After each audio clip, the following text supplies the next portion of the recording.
여러분 안녕하십니까? 헬로티비 뉴스입니다. 김포 신곡사거리는 매일 출퇴근 시간마다 고질적인 교통정체가 발생하는 곳 중 한 곳인데요. 교통사고도 빈번해 문제가 되기도 했습니다. 김포시가 신곡사거리 일대 교통량을 분산시키기 위해 신규 도로를 임시 개통했습니다. 김진재 기자입니다. 경기도 김포시 한 교차로. 매일 출퇴근 시간마다 서울을 오가는 차량들이 몰리면서 고질적인 정체가 발생하는 곳입니다.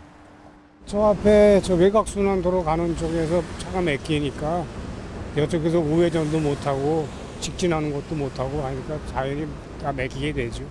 김포 신곡사거리는 지난 2018년 전국 일반 도로 중 가장 많은 사고가 발생한 곳으로 꼽히는 등 교통사고도 빈번합니다. 지난해 7월에는 SUV 차량이 횡단보도를 건너던 시민과 차량을 잇따라 들이받아 한 명이 숨지고 11명이 다치는 사고가 발생하기도 했습니다. 뒤에서 같이 따라오다가 급정거하면 사고 나는 그런 경우들이 많고 좌회전 우회전에서 또 꼬리 물게 하다가 사고 많이 나고 대형 사고도 좀 덜어덜어 있고. 이에 김포시가 지난 27일 교통 개선 대책 일환으로 신곡 사거리와 약 1.5km 떨어진 곳에 신규 도로를 임시 개통했습니다. 새 도로는 김포 풍무동과 고촌읍 사이 2.2km 구간을 연결하는 왕복 2차로 도로로 김포시는 이번 도로 개통으로 테리IC에서 신곡 사거리 구간의 교통량이 분산될 것으로 기대하고 있습니다. 김포시는 인허가 과정을 마치는 대로 도로를 정식 개통할 예정입니다. 하지만 이번 도로 개통에도 불구하고 신곡 사거리의 차량 정체는 여전할 전망입니다. 신곡 사거리는 바로 옆 수도권 제1순환 고속도로에서 합류하는 차량과 김포 IC를 통과하는 차량이 몰려 병목 현상이 발생하는 곳인데다 새 도로를 이용하더라도 서울로 통행하기 위해서는 신곡 사거리를 거쳐야 하기 때문입니다. 한편 김포시는 신곡 사거리 정체와 관련해 영사정 IC 건설 사업을 추진 중으로 고속국도 도로구역 결정이 지연되면서 해당 사업은 오는 2028년 준공될 전망입니다. 헬로티비 뉴스 김진재입니다. 부천시가 골목형 상점가의 지정 기준을 완화하는 개정 조례를 다음 달 3일 시행합니다. 이에 따라 기존에는 2,000제곱미터 이내 면적에 소상공인 점포가 30개 이상 밀집한 구역만 골목형 상점가로 지정될 수 있었지만 개정안에서는 상업지역 25개, 상업지역 외는 20개로 각각 완화했습니다. 또 골목형 상점가 지정 신청 시에는 토지 소유자와 건축물 소유자의 동의 서류도 제출할 필요가 없습니다. 골목형 상점가로 지정되면 온누리 상품권 가맹 신청, 시설 경영 현대화 국비 사업 등에 참여할 수 있습니다. 김포시의회가 통합 홈페이지 정식 운영을 시작했습니다. 김포시의회는 지난 29일 의회 통합 홈페이지 구축 사업을 완료해 앞으로 새로운 도메인에서 서비스가 제공된다고 밝혔는데요. 김포시의회 통합 홈페이지에는 인터넷 방송과 상임위원회, 청소년의회, 외국어 페이지가 새롭게 마련돼 시민들의 의정활동 정보 접근이 편리해질 것으로 예상됩니다. 특히 김포시의회는 홈페이지 메뉴를 직관적으로 배치해 사용자의 가독성을 개선하고 정보를 쉽게 찾을 수 있도록 통합 검색 기능을 강화했습니다. 또 PC와 휴대전화, 태블릿 등 다양한 기기에 최적화된 반응형 웹페이지를 통해 웹 접근성을 강화했습니다. 부평구가 오는 6월 3일부터 12일까지 구민 제한 프로그램 수강생을 모집합니다. 구민 제한 프로그램은 학습 내용에 대한 참여율을 높이고 학습자 중심의 평생학습 분위기 조성을 위해 공모를 통해 구민들이 직접 제안한 프로그램인데요. 이번에 운영되는 프로그램은 정리수납 전문가 2급 과정인 슬기로운 정리생활과 웰다잉 과정인 행복한 삶, 행복한 마무리, 행복한 짠테크와 타로 테라피, 영화 속 인문학과 가족공예 등 6개 강좌입니다. 수강 신청은 부평구 평생학습관 누리집을 통해 진행되며 별도의 수강료 없이 부평 구민이라면 누구나 참여할 수 있습니다. 김포소방서가 주택용 소방시설 원스톱 지원센터를 운영합니다. 주택용 소방시설은 소화기와 주택용 화재 경보기로 소방시설 설치 및 관리에 관한 법률에 따라 단독주택과 공동주택에 의무적으로 설치해야 하는데요.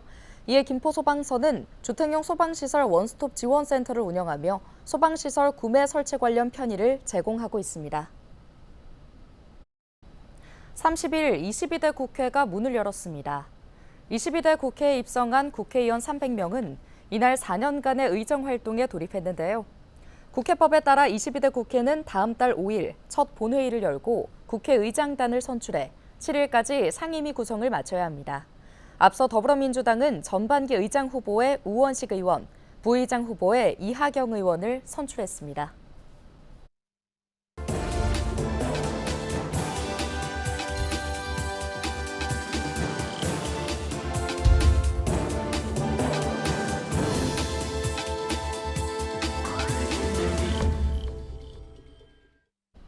올해 케이블 TV 지역 채널에서는 지역 소멸 문제와 함께 지역을 살리기 위해 필요한 제도까지 살펴보고 있습니다.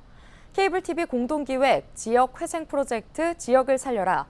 학생들이 주로 문을 닫고 있는 경남 도내 학교의 현실과 지역의 노력까지 함께 짚어보겠습니다. 김수정 기자가 보도합니다.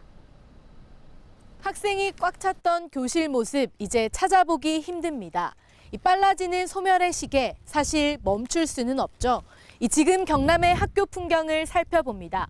그리고 사라지기 전에, 잊히기 전에 애쓰고 있는 지역의 노력도 함께 조명합니다. 김해시 한림면 가산마을에 유일했던 학교. 한림초등학교 가산분교는 15년 전 졸업생 3명을 마지막으로 문을 닫았습니다. 한 반에 60명씩 6학급, 전교생 300명이 넘는 때도 있었습니다. 참 잘 나갈 때는 이 학교에만 운영 잘 될 때는 그거로 이랬는데 밤 되면 뭐 그만 이러고 이거 안 좋지. 이거 뭐 살리려고 해보이 되지도 안 하고 뭐 학생 수도 그거 하고 그러니까 뭐. 경상남도는 인구 절벽 앞에 바짝 서 있습니다. 2024년 경남의 초등학교 입학생은 2만 3천여 명. 지난해보다 약 3,400명이나 줄었습니다. 이렇게 가다간 오는 2026년이면 10,000명대 아래로 뚝 떨어집니다. 경남에서도 인구가 가장 적은 의령군. 이곳 화정면에만 무려 4개 초등학교가 있었습니다. 하지만 이제 하나, 화정초등학교만 남았습니다. 두 학년을 합쳐도 겨우 3명. 3학년과 4학년, 5학년과 6학년이 복식 학급으로 운영됩니다. 시골에 있는 작은 학교는 정말 위기에 봉착해 있습니다. 그래서 우리 정부도 그렇고 작은 학교를 가급적이면 살려서 지방의 학교를 두려고 노력하는 걸 잘 알고 있습니다. 거기 우리 학교도 마찬가지 발맞춰 가고 있습니다. 사라질 위기에 놓인 학교, 마냥 손을 놓고 있진 않습니다. 작은 학교는 교실 재구조화 사업으로 변신을 시도하고 학생들은 행복을 먹고 자랍니다. 부산에서는 반에 친구들이 많았는데 여기는 친구들이 적어서 친구들하고 더 친하게 지낼 수 있어서 좋은 것 같아요. 엄마 아빠가 학용품도 사주시고 가방도 사주시고 하니까 좋고요. 언니 오빠들이랑 친구들이랑 같이 놀 수 있어서 좋아서 하정초등학교가 난 좋습니다. 인생에서 가족의 울타리를 벗어나 첫 홀로서기를 시작하는 출발선인 학교. 지역 소멸 위기 속에 학교는 마을의 존재 이유입니다. 마을이 살려면 학교가 살아야 된다고 저는 생각합니다. 마을의 아이들 웃음소리가 나고 학교가 좀 살아있으면 그 지역의 마을도 좀 존재가 오래가고 가치가 있지 않을까 싶습니다. 헬로티비 뉴스 김수정입니다. 앞서 보신 것처럼 경상남도교육청은 전교생 60명 이하의 초등학교를 작은 학교라고 이름 짓고 있습니다. 소멸 위기 속 지역의 작은 학교는 다양한 모습으로 교육의 변화를 꿈꾸고 있는데요. 경상남도교육청 박영선 초등교육과장을 미니 인터뷰로 만나봅니다.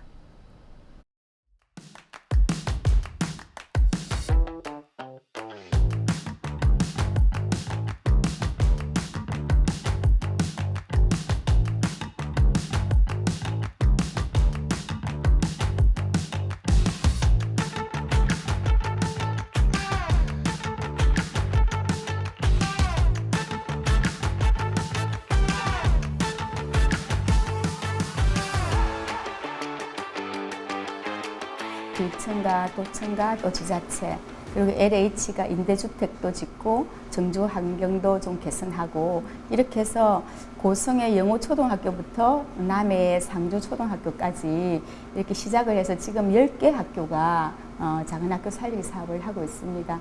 이 학교들은 학생 수도 많이 늘어나고 또 그곳에 정주하고 있는 인구도 많이 늘어나는 그런 효과를 지금 가져오고 있습니다.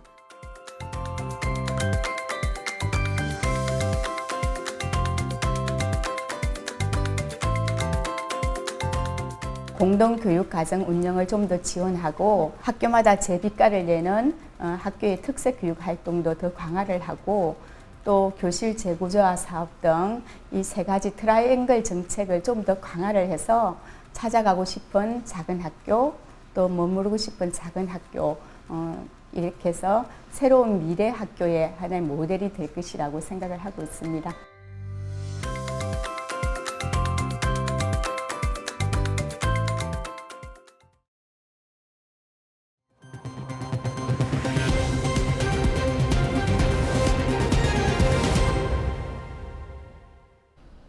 인천에서 서울로 출근하는 시간이 수도권에서 가장 많은 시간이 걸리는 것으로 조사됐습니다.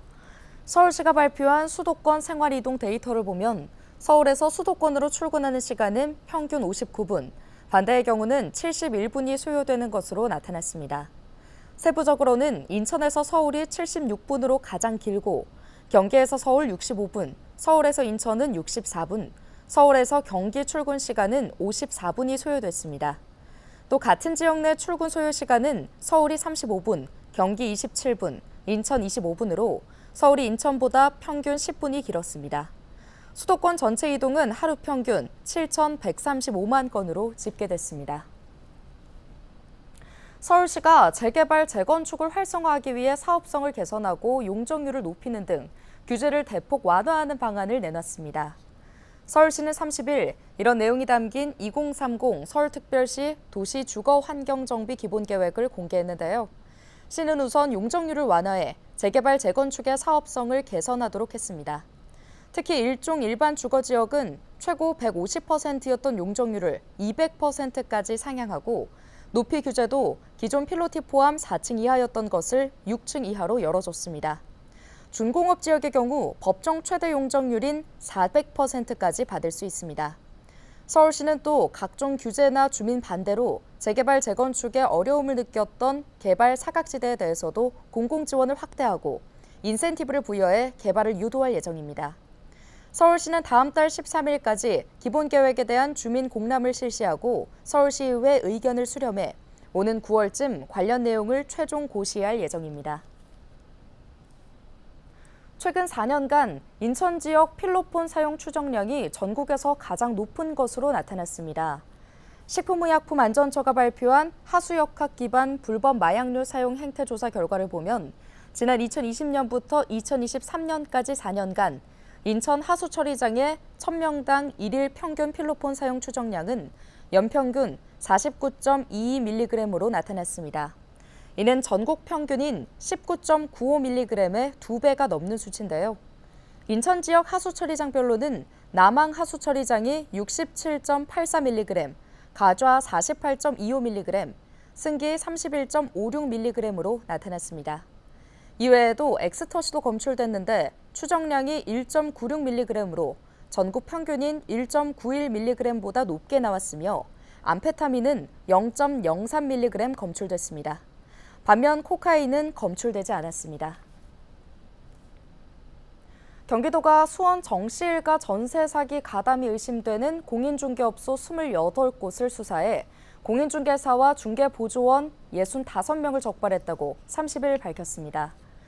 도는 이 중 47명을 공인중개사법 등의 위반으로 검찰에 송치했고 나머지 18명은 사기 혐의도 있는 것으로 보고 경찰에 이송했습니다. 적발된 이들은 공인중개사법에서 금지하고 있는 중개보수 초과수수와 중개대상물 허위 설명, 공인중개사 자격 대여 등의 불법 행위를 한 혐의를 받고 있습니다. 오늘 준비한 소식은 여기까지입니다. 함께해 주신 여러분 고맙습니다.